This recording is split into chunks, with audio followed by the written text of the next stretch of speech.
I was out riding my motorcycle one day.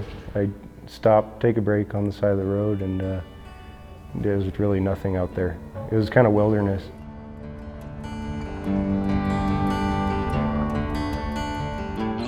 She came up to me out of the bushes. It almost felt like she was asking me to do something. She looked really just beyond any condition I've seen a dog in before. She was missing a lot of her fur. She was really skinny. That night when he came home, he was almost pacing. He was so concerned. And he hatched a plan. The next morning he said, okay, I know what I'm gonna do. I just didn't want to leave her to die out there. So I took things in my own hands and got her. He had done some research and knew that your facility here was the best in the West, and so he brought her here. Come here, honey, it's all right.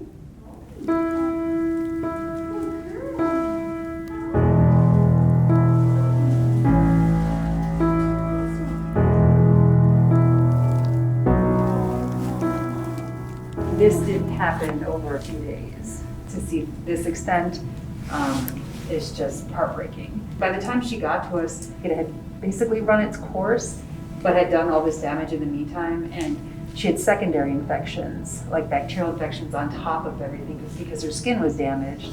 And so just imagining what that was like for her, she probably had months of horrendous itching.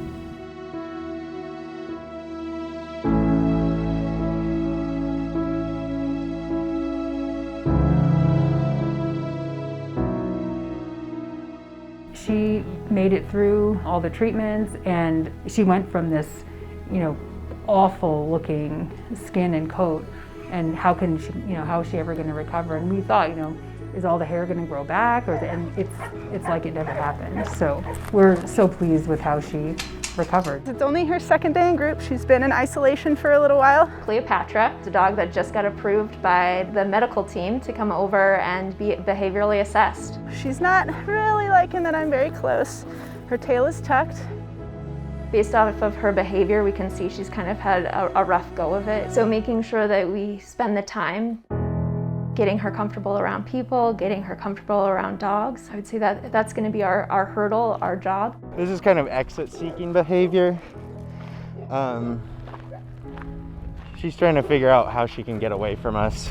We'll probably keep her up in Roddy's rehab center, rehabilitating her for quite some time. Having her up here is going to be all about letting her settle in and learn to trust. We're really fortunate to be able to have a behavior department. A lot of shelters don't. I mean, you really see the differences in, the ability to actually work with an animal and actually get them to that point behavior-wise. Because a lot of times what they need is they need time, they just need effort put in.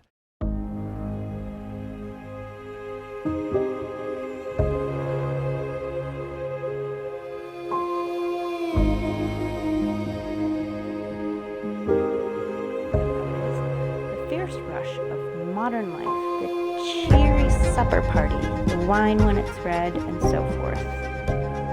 It has been 331 days since she came to live here.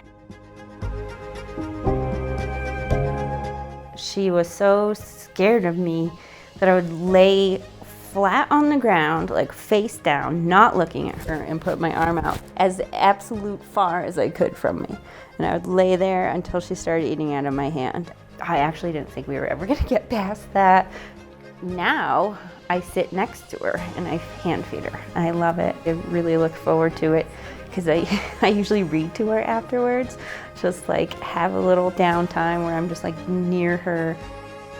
I love her, and she is just trying so hard to trust people again and really just trying to be okay with things and allow herself to be loved. It's so precious.